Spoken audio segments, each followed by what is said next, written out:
Welcome to LOA Today. I'm Walt Thiessen. I've been doing this podcast since September of 2012, and boy, are my lips tired. This is your daily dose of happy. We are so happy you decided to join us today.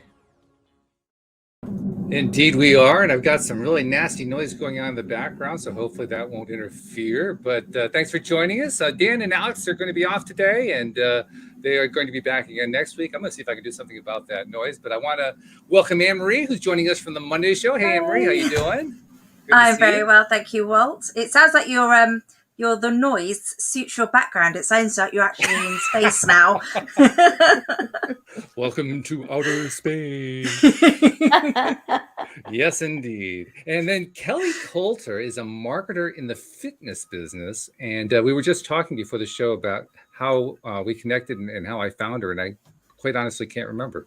I know I was doing a lot of searching and I had no idea where it was. But, if you have nothing else to say, just be honest. Why not? But what I do know is that she is a remarkable marketer. She has done a lot of work with people in the fitness industry, people who are trainers and so forth, helping them to build their businesses up, and been remarkably successful in doing that. So that was one of the reasons I wanted to bring her on to the show, because this is LOA Today, Law of Attraction, but it's also living our abundance. And one of the ways that we live our abundance is by being financially successful and successful in business, successful in life. So why not bring on more people who can be models for us? And Kelly is definitely a model of somebody who is successful. So Kelly, thank you for joining us on the program today. What a nice intro. I appreciate it. Hello. Oh, well, hey, appreciation. That's what we're all about here. Appreciation. So that's a good thing. So you actually, before we get started, you actually have a pretty cool event coming up soon. Let's talk about that first. Oh, thank you. Yes. So I'll give you just the tiniest little bit of background. I've been a fitness instructor since 1994. And then on top of that, I had a 20-year career in online marketing. So a lot of fitness instructors, they work outside of the fitness industry in order to be able to afford their career in the fitness industry, because you don't make anything as a fitness instructor. So I was doing online marketing, and then I started an agency in 2014, left the corporate world. In 2020, I'm looking on Facebook, and I know that I have this huge group of instructors.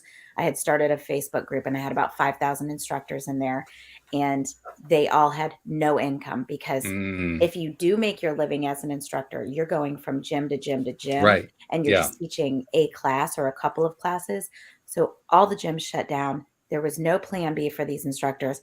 Right. They had no gas money, no grocery money. Scary. I was really, It was really scary. And I was up at night just, what do I do? I know that I'm not the person that could administer a charitable fund or something.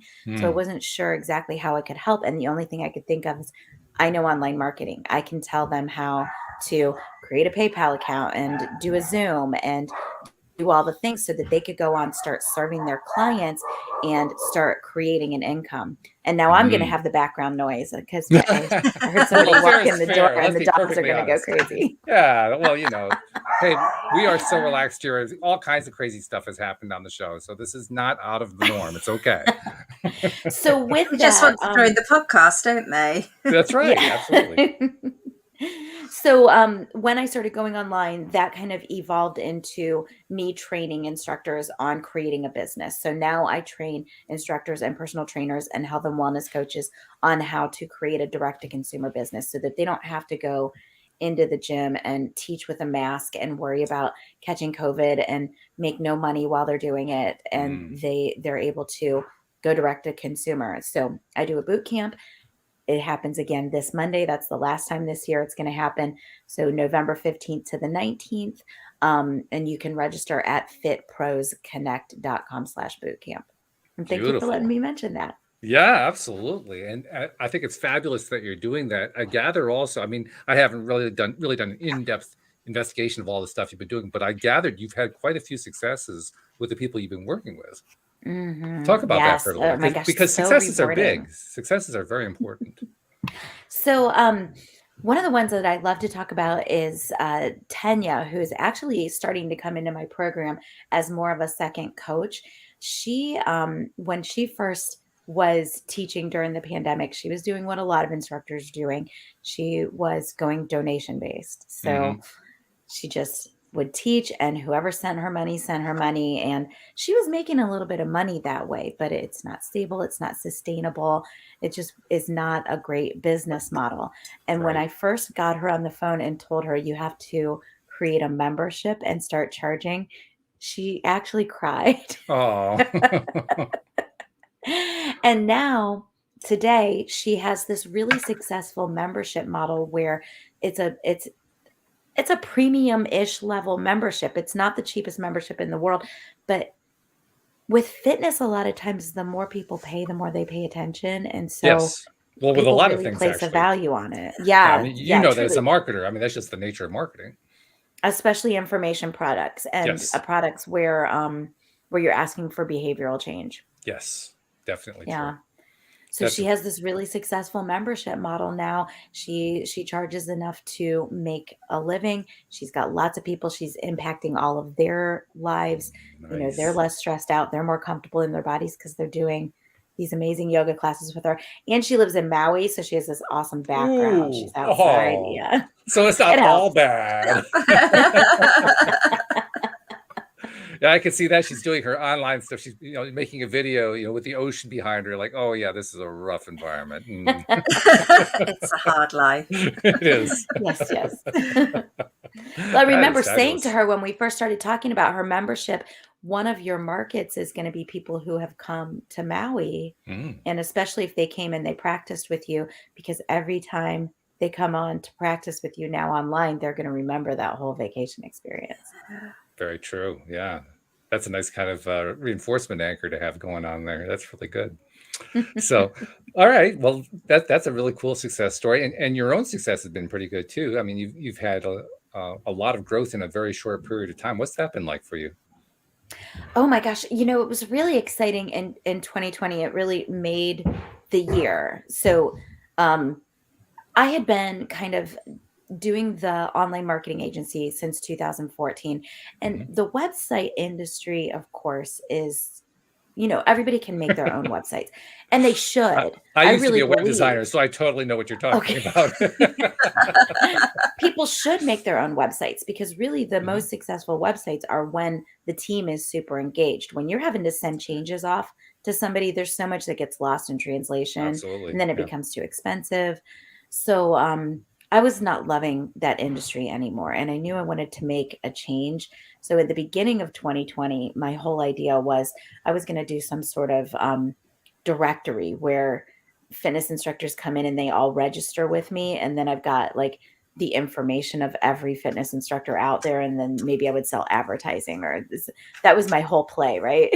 Sure. But I Yeah, it's a good really starting point. always knew it is. Yeah. And what's so funny about you asking me to be on LOA today is that I was really studying law of attraction, and I You knew that I were. wanted to be a coach. Ah, I was every single day. Cool. I love that.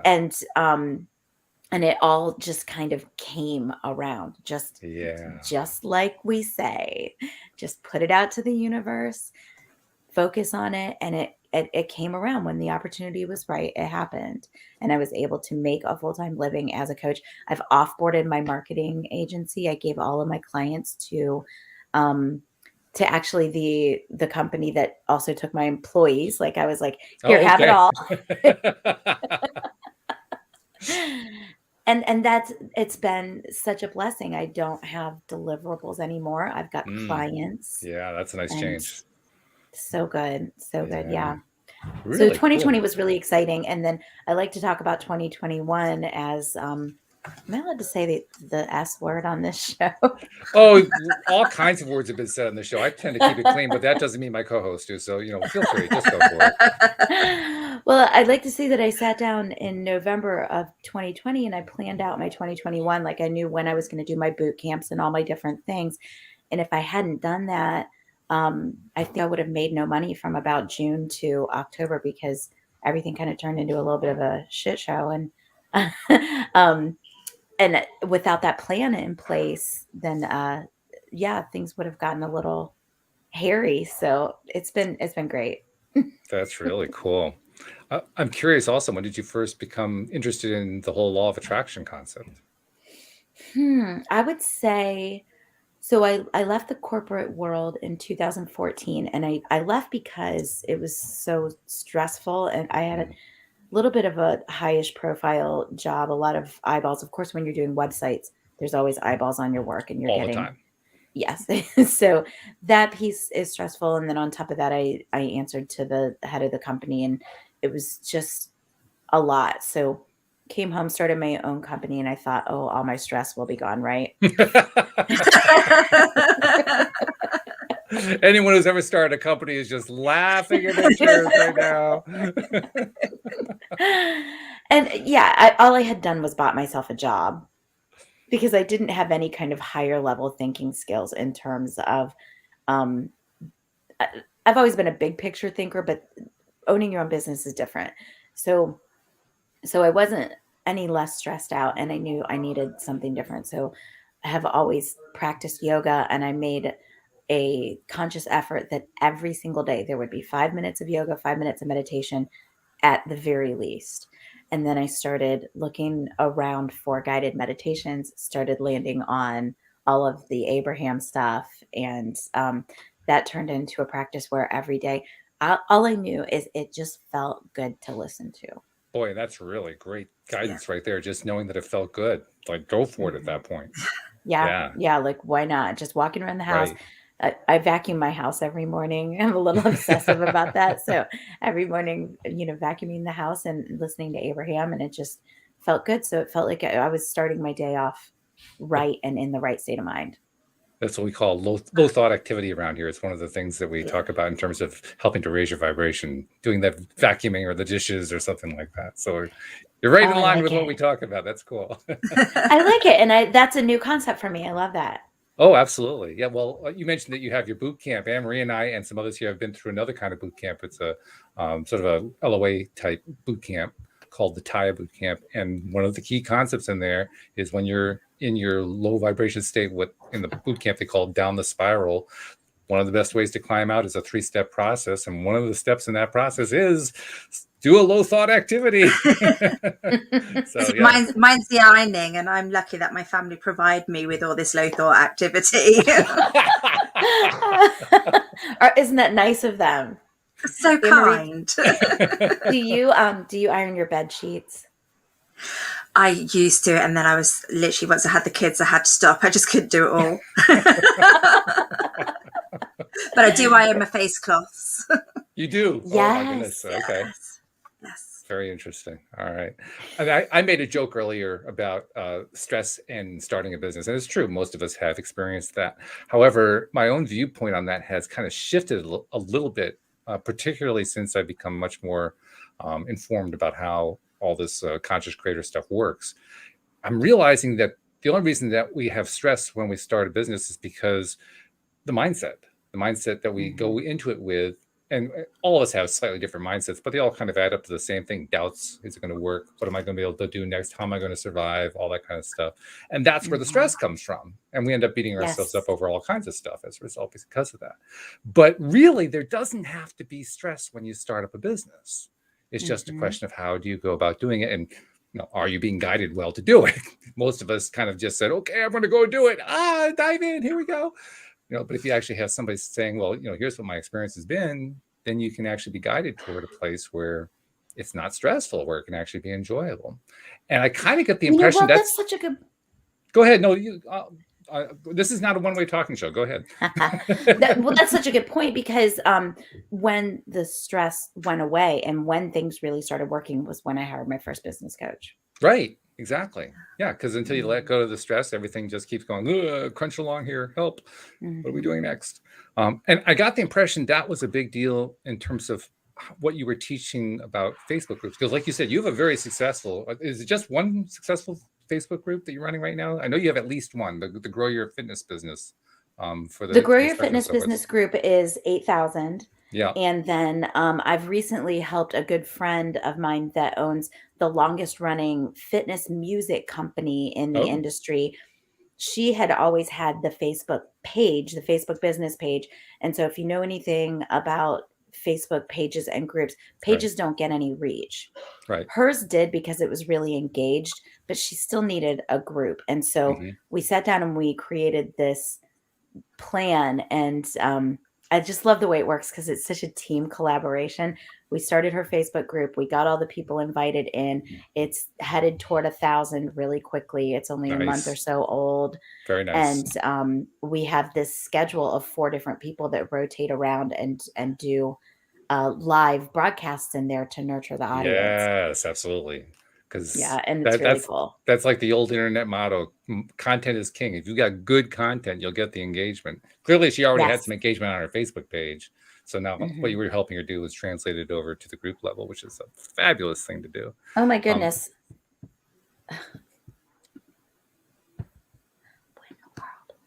maybe I Siri should. took over. Siri That was took so over. crazy. Yes. Out of nowhere.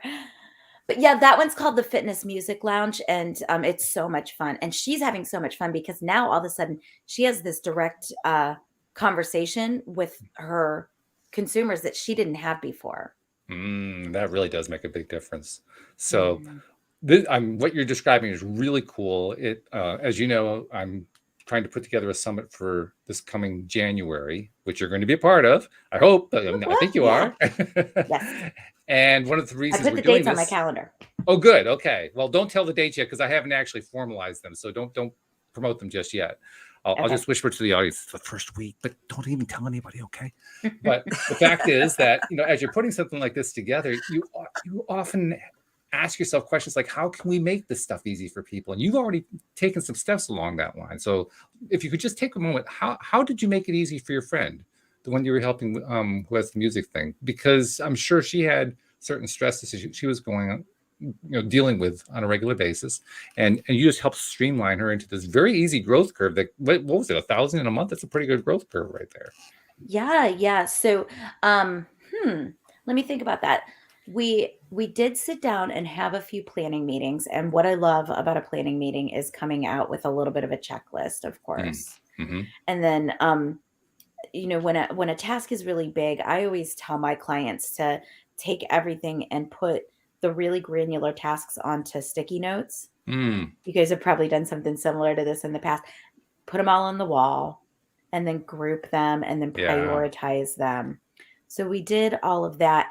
And what was cool as well is as we went through this process, I was able to kind of formalize this process for my clients. So now there are documents in my 12-month business accelerator that kind of outline this exact process. So we did all the prep work. We created the group description, the graphics that we wanted to use, the schedule for the shows, and then the welcome post and the welcome video. Those were kind of the big ones. Mm-hmm. And then we all did announcement posts in our own personal profiles because we all have a lot of contacts within the fitness industry. And we said, hey, something exciting is coming. And then the next day we said, here's the exciting thing, go over there and join. And then it's just steadily grown. So every time somebody goes on live, they promote it in a couple different places. And then we get a few more members from that as well. That's really good. That's very, very good modeling you're doing right there. Really, really good. One of the reasons I want to put this summit together, it's going to be in part for people who are listeners of this show, who are also very advanced where law of attraction concepts are concerned, but also for people who aren't necessarily listeners, but who are in the overall LOA field, particularly those who are early in their exploration of it and their understanding of it, to help them know that. Well, we'll put it this way. There are 3 main things that most people are looking for. One of the 3 things they're looking for when they become interested in the law of attraction. They're looking for money, or they're looking for relationships or health, or some combination of those 3. I mean, yes, there are other things too, but those are pretty much the big 3 that really drive people into this whole circle. And since money is one of those, obviously we're trying to attract our abundance into our lives. And most people, I think at one point or another early on, they try the part where they're sitting on the couch to see if they can attract it in, not realizing that they also have to take the inspired action. But once you realize you have to take the inspired action, that's where the stress can start for a lot of people. And I want to encourage people to not be stressed by that. I actually want to propose the idea. I'm curious to see what you're going to say about this. I want to propose the idea that you can really take any idea, any interest, anything at all that you could possibly imagine creating a group about, and make that as the foundation for ultimately building a business out of it. Yes. I agree. So The first thing that was coming up for me as you were saying that is that I had a mindset coach that would talk about feeling, and I know Abraham will talk a lot about feeling as well, Mhm. but she really brought these concepts home because she would be like, "No, sit there and feel it in your body. Like, don't just tell Yeah, me you feel it. Sit right. there and really feel it. Tell me where you feel it in your body." So if you're thinking about, your abundance, like what does it feel like to be financially successful? Go ahead Mhm. and feel that, and then really feel it, and then really, really feel it. That's good. And it's helpful.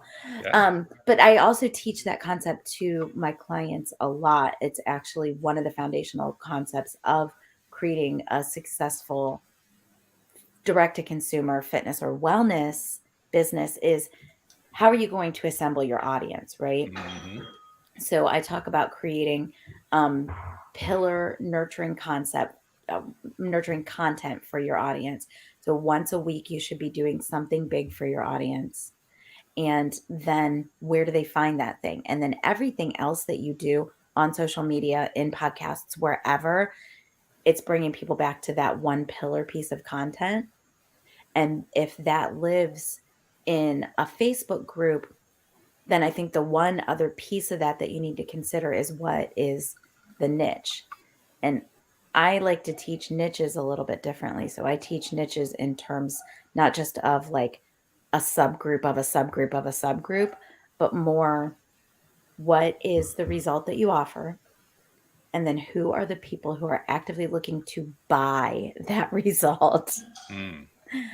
And then if you can really dig in on that, you can really successfully figure out your niche, and then you make a Facebook group for it.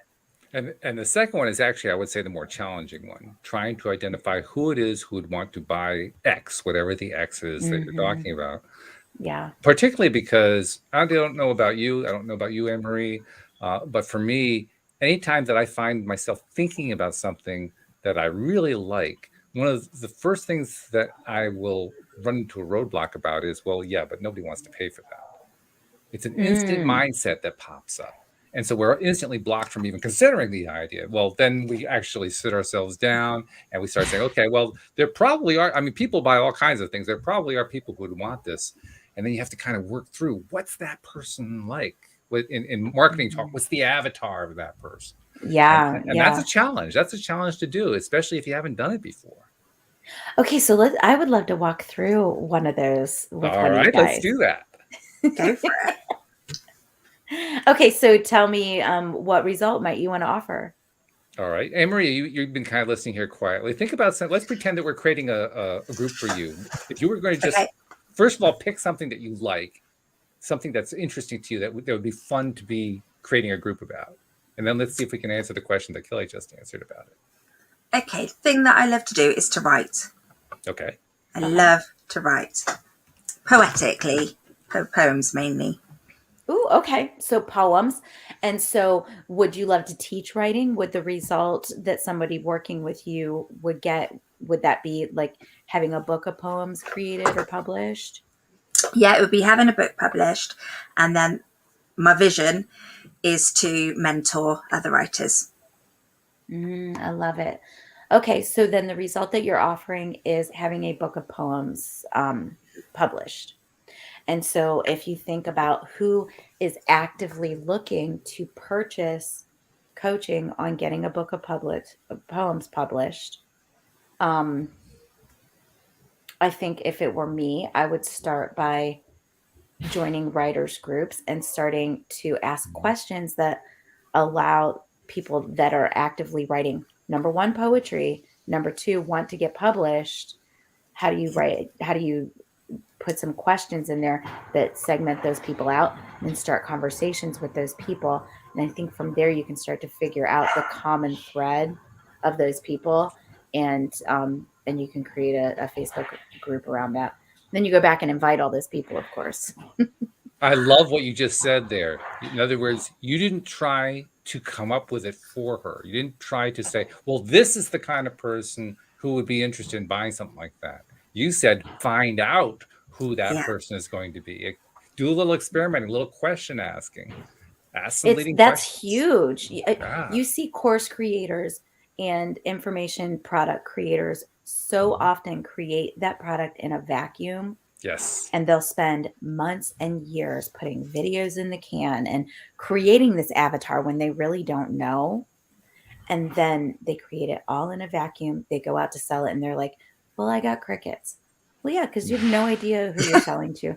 And even if you did know, you don't know how they talk about it. You don't know Right. what language they use because you haven't had the conversations. Exactly.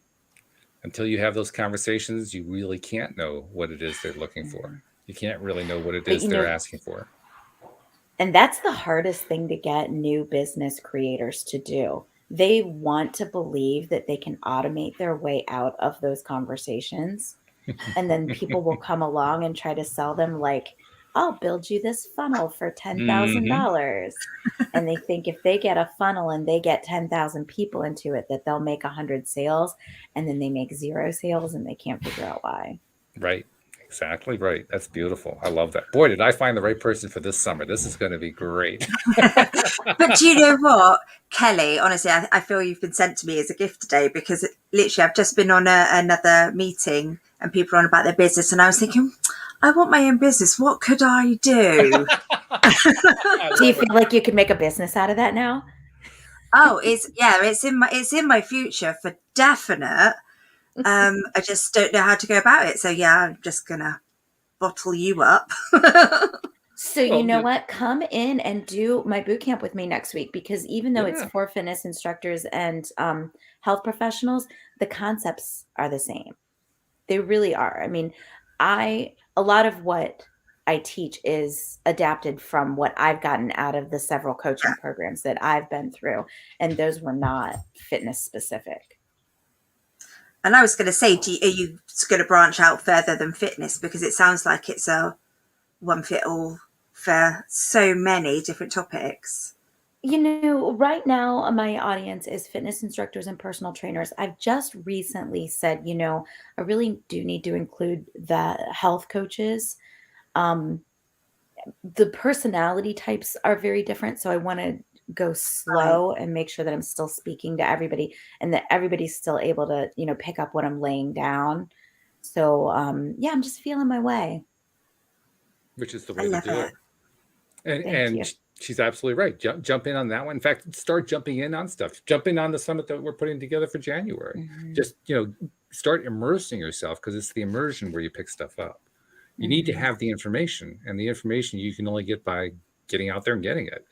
That doesn't just come to you. You have to actually get it. Yeah, yeah.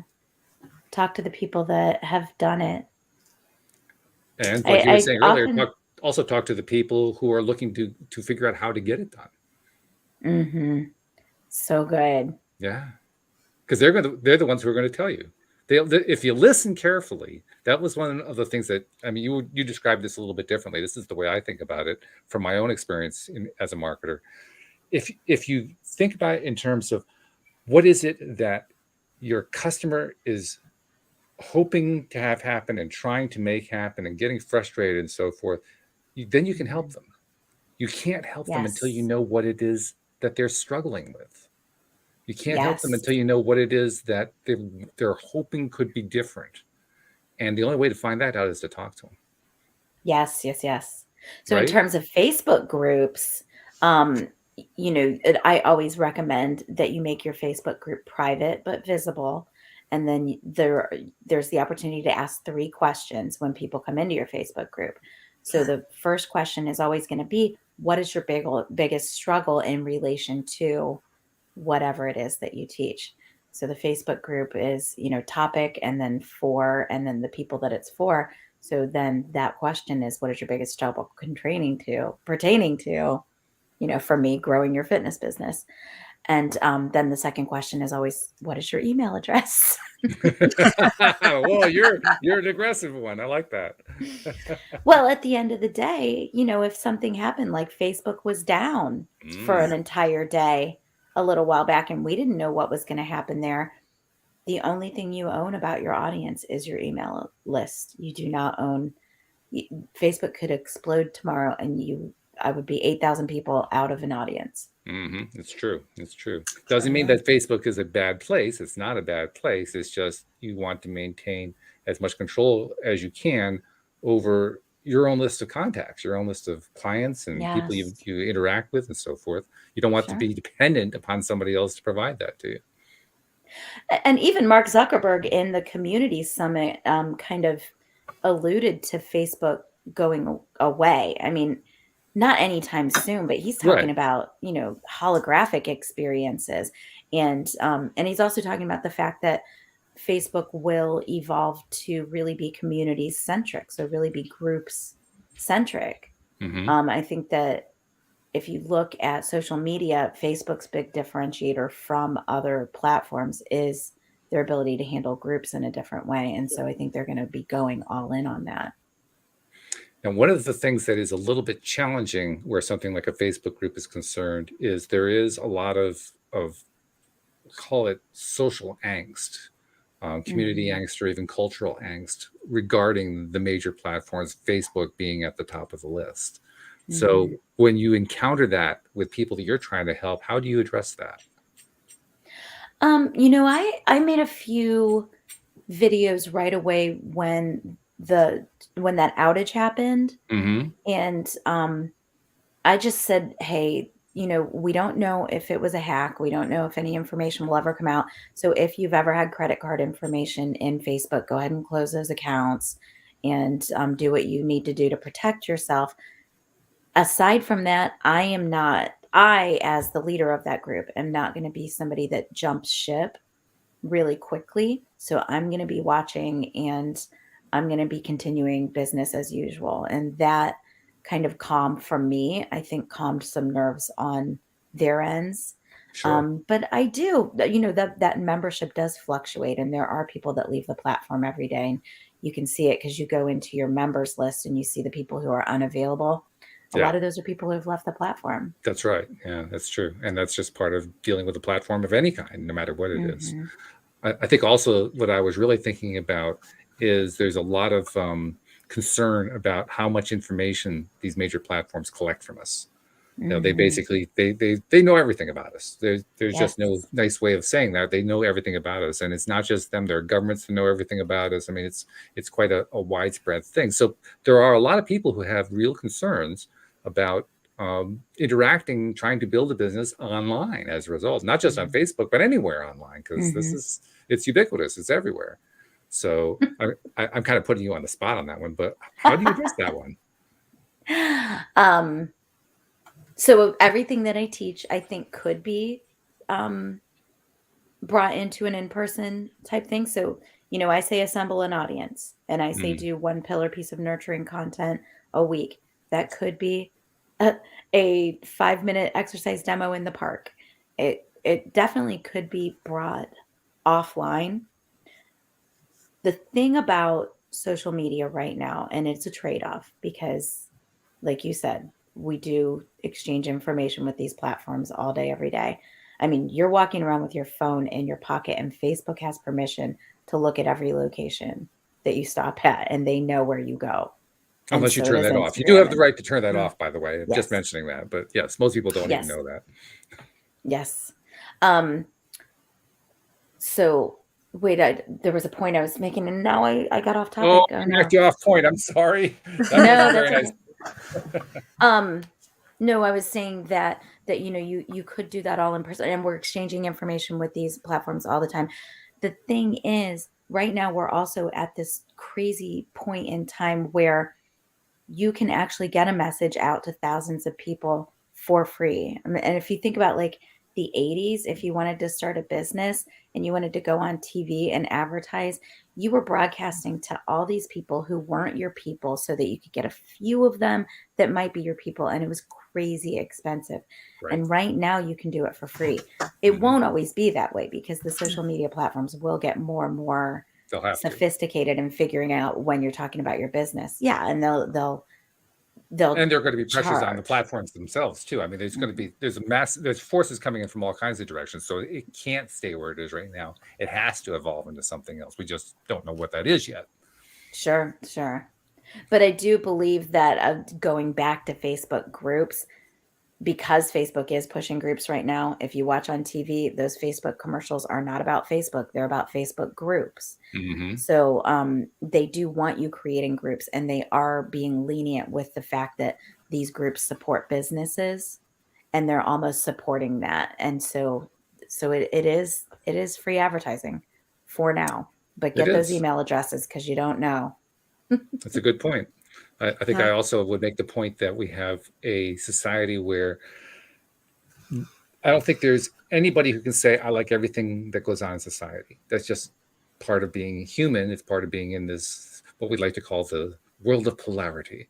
And in this polarized world, there are going to be some things that we don't like. That's just part of being here.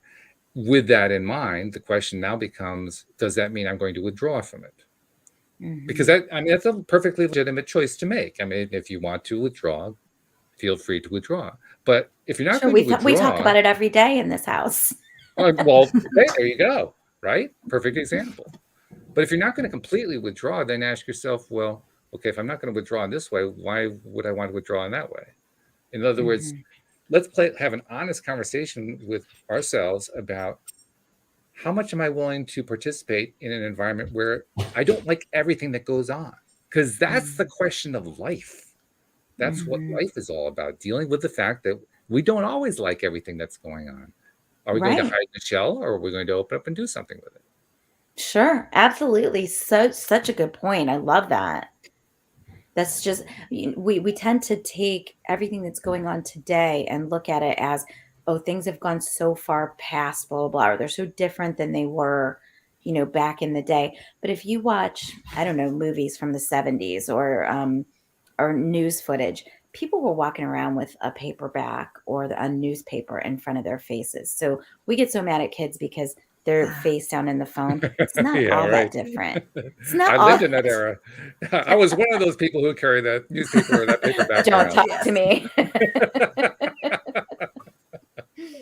I was Oh, watching yeah. when I realized that I was watching Once Upon a Time in Hollywood, and Brad Pitt was on set, and there was this child actor on set, and everybody walked around with a paperback in their back pocket because they were Mhm, going to have downtime and they needed something to do, and they mhm. weren't going to just sit there and bond with each other like we think should be happening. I guess should, right? Yeah, you always have to be careful of Yeah. those shoulds. They kill you. Stop shitting all over yourself. That's right. Exactly. It is so true. Actually, I think as I think about it, my own particular way to do that, I didn't really hide behind a paperback. I just kind of withdrew in to myself, just very guarded. I walked around very guarded all the time, so that nobody would ever want to penetrate my barriers because that was just too scary. Yeah. But you don't need a paperback to do that. It works just fine just by putting a hood over your head. It works the same way. So yeah, and also this ties into what we talk about energetically, where the law of attraction is concerned. If we're going to go into any kind of a question, even not even an activity, but a question, starting with, well, yeah, all these terrible things are happening. What vibration are we in? We're not in high vibe at that point. We're in fear. And when you're in Yes. fear, be careful what you're attracting when you're in a fear place. That's not going to work out too nicely. Time to maybe make a shift in the way we're perceiving stuff. So good, yeah. Yeah, When I really. really realized that was when I first started studying a lot of LOA, I stopped watching the news. Yes. Yes. Because when did you think too. about it, all they do is they're just packaging the Yeah. worst of humanity and selling it to you. Mhm. Absolutely. What were you going to say, Completely Anne-Marie? agree. Well, I was really intrigued by something you said at the beginning, how you you started your business and you're just kind of discovering law of attraction, and you said that you just knew this is what you had to do and you trusted and everything. And I was just thinking, for somebody who's just started law of attraction, that's massive. It took me a long time to get to that stage, and I'm still, progressing. How did you do that? What was it that you could trust? And what did you get a gut Just feel? wanted to feel better. I think I just wanted to feel better. I had gotten to a place in the old job, in the corporate job, where there were a lot of things that weren't good internally, culturally. and then, within that period of time, my husband had deployed. There was just a lot going on. I was raising small kids. Um, I just remember I got to this place where I had so much anxiety, and I had this visualization in my head. It was like I don't know if you guys remember this, but on Facebook, somebody had put this clickbait thing, and you would see it all the time, and it looked like a skin infection, and it would say like shampoo caused this or something, and you would just see this picture all the time. It was this really weird picture. It looked like it had like bugs almost in it, and then like the idea was that they wanted you to try to click on it. This was before they were really monitoring the quality of the content. So I would have that in my head, and I couldn't get it out of my head. Like that's Mm.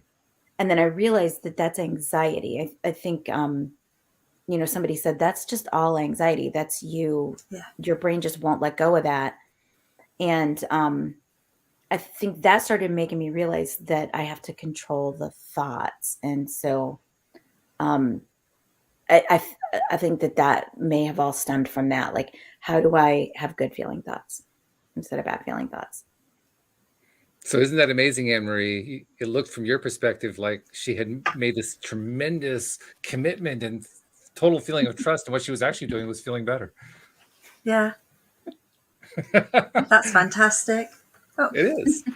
And it's revealing too, because it really means so often I don't want to use the word misjudge, because these days judgment has taken on a different kind of meaning from what I'm talking about. We misinterpret. That's probably the word I'm looking for. We misinterpret what we think is going on with somebody else.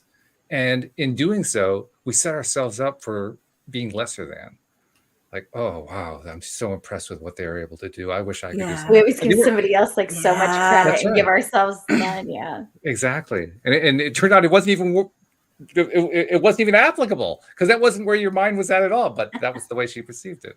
What it really But I was think- is me not having any ability to delay gratification.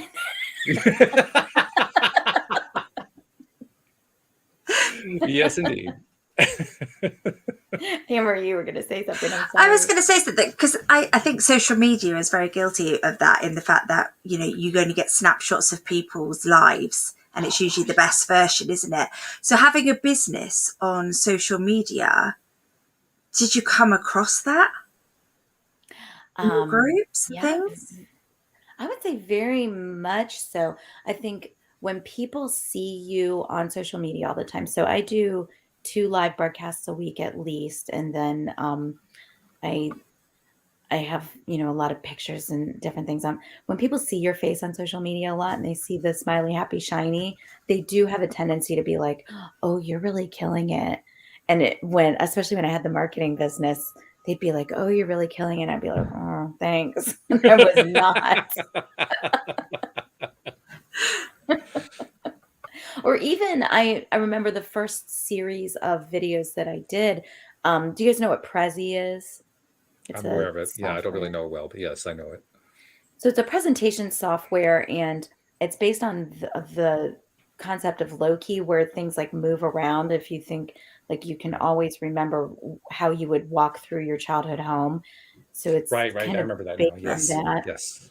And so they did a video software at some point, and I jumped on and I started doing videos with Prezi, and they did Editor's Choice Awards at the end of the year, and I won one of these awards, and it was a big deal Oh, because wow. Prezi does have a lot of users.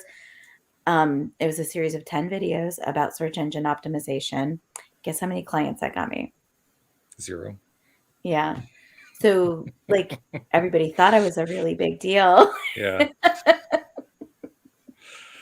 I can't tell you how many stories from my own experience, it's the exact same thing. The stuff that looks flashy almost never did anything.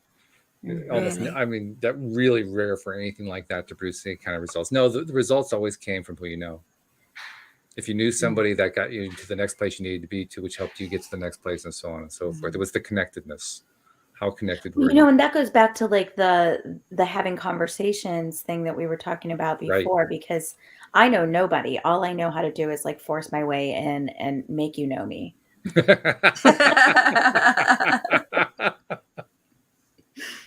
Now I know people. Yeah, well over 8,000 of them. That's pretty cool. Yeah. It's so true, though. In fact, it reminds me of something that comes out of the positive psychology movement, which has kind of inundated the field of psychology over the last 20 years or so, something like that, which is, this comes directly from a Sean Aker presentation. He's one of the leading figures in that industry. He said that research shows very clearly that if you want to understand the likelihood of someone's success, there are two factors to look at, and one factor just dominates the other one. And that one factor that dominates the other is social connectedness. How socially connected are you? That is going to be their best indicator. And I think, if I remember correctly, the ratio that he supplied, because they always do averages and ratios, the ratio was like 0.47 or something. No, I'm sorry, 0.74, excuse me, which meant roughly 3/4 of the time, if they predict based on your social connectedness, they're going to be right. Wow. And the correlation, the ratio for the correlation between smoking and getting cancer is 0.45. So it's twice as likely to predict your success as smoking is likely to produce cancer. That's how strong that connection is. Wow. So social connectedness is the one main top predictor of any kind of success that you're going to have in life. With that in mind, no wonder you can do amazing things with things like Facebook groups, because you're creating connectedness. Yeah. It also makes me think I need to stop pissing off the powerful people in the industry.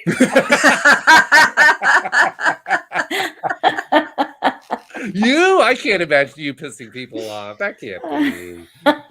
You are the powerful people in the industry. Ooh. Oh, that's funny. That's really funny. But it's so true. And this is really one of the motivations that I had behind creating this summit for January, because I figured start with the money angle. That's the first of the three in the tripod, so to speak, the money, relationships, and health.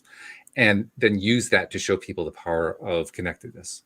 Because when people grasp it took me years to grasp that one. I mean, I was such a loner for so long. And I didn't understand why my life was going wrong, why things weren't working out properly. I would have a success and it would turn into a failure. I couldn't understand it. It was all because I was neglecting my social connectedness. I didn't even know what the skills were for being socially connected. That's a hard one too. It is. If you didn't just kind of grasp that and absorb it when you were growing up, you're kind of left on your own. You're really in a rough space.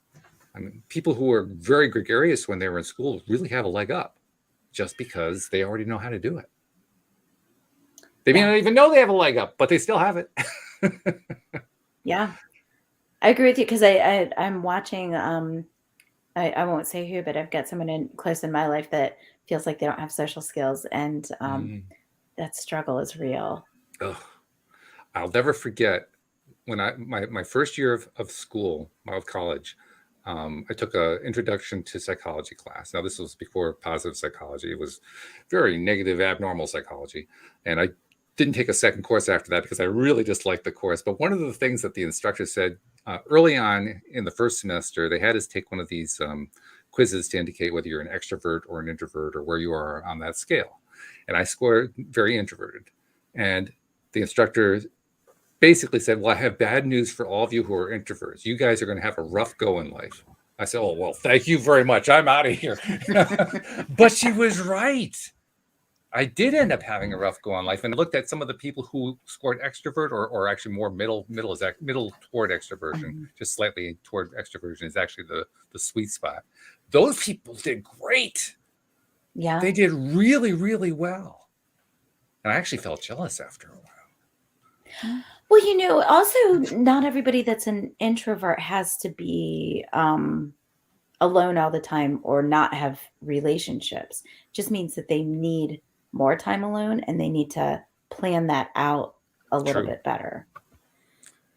But you also have to actively develop the social skills. I mean, you have the big risk with being an introvert is that you stay home. That's a big risk, because when you're staying home, you're not developing the social skills at all. So you're not developing the social connectedness on any level to any degree, which is what I did.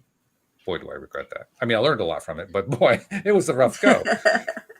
Hey, Marie, do you feel like writing plays a piece in that? Because I feel like writers are introverts, but they also have a little bit more social skills than some other types of introverts.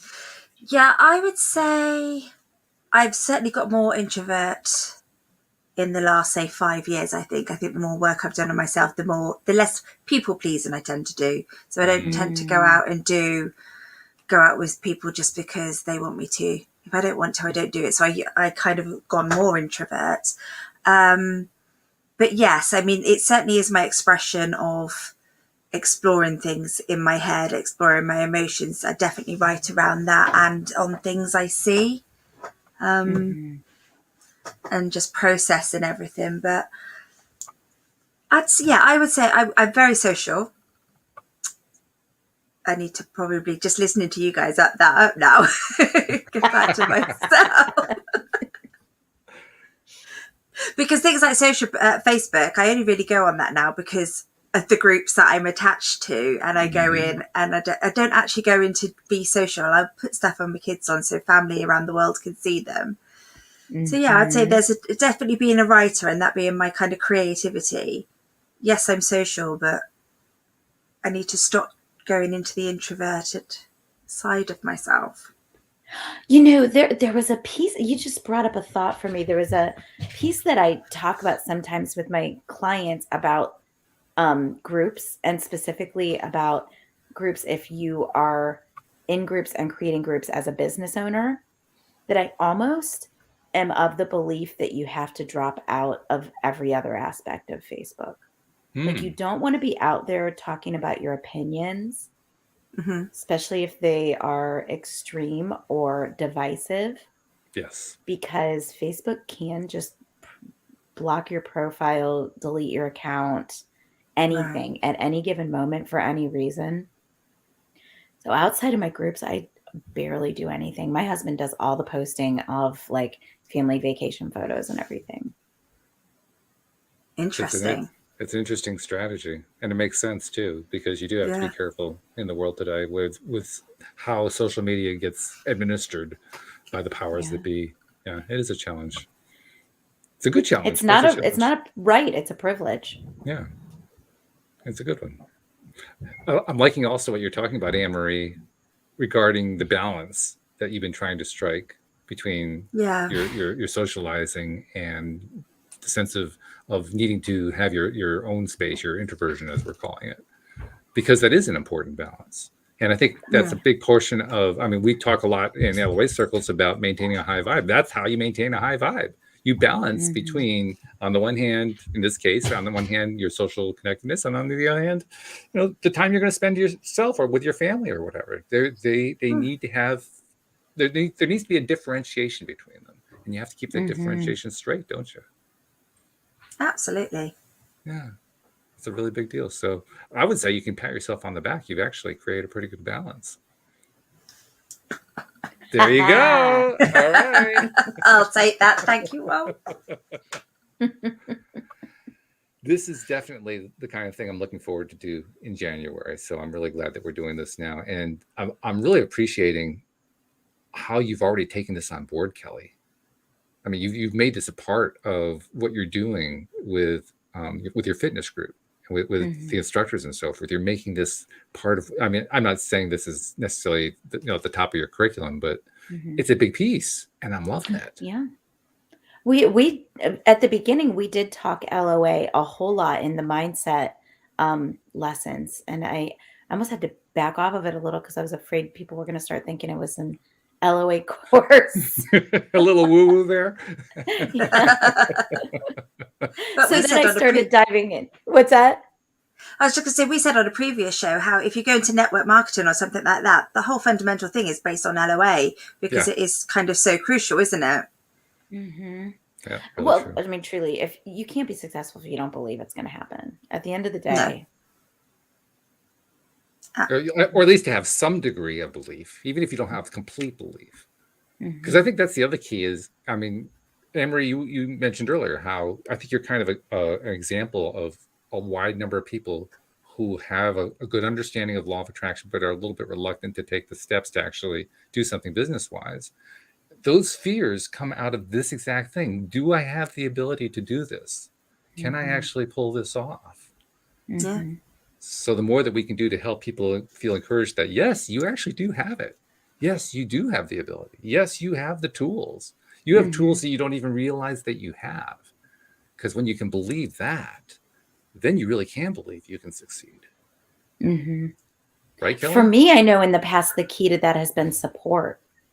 Yes. If I know that I at least have the support and the people to ask the questions to, then I can move forward. Which is a key portion, a key component of the social connectedness. Those who have the social connectedness are the ones who are best supported. Oh. That was a key portion of what Sean Eager was talking about. He told the story. He used to be, I don't know if you know his story. He went to Harvard. He came from Texas. He actually came from Waco, Texas. But he went to Harvard, and for him it was just a total privilege to be there at all. He ended up as a resident advisor after he graduated, so he stayed on for a few years. And he noted, of course, when you're at Harvard is like ultra super supreme pressure environment. He noted how quickly that pressure would take over for people, and that he told a story about how two girls came into his dorm. They were both freshmen. One of them went straight to the library and spent her entire first semester in the library just trying to study. The other one was organizing little study groups. And by the end of the first semester, the first one was practically on the verge of a nervous breakdown, and the second one was thriving. Why? Because the second one had created up her social connectedness so she could get the support she needed through all that pressure and all that stress that they were dealing with. The first one had cut herself off from that stress, from that stress relief, I should say. So yeah, it's a big deal. It's a really Oh big my gosh, I want to write that story down. That is so useful in so many ways. Yeah, it's really quite revealing when you recognize just how potent social connectedness is. And to be perfectly honest, it's one of the main reasons why I started doing a podcast.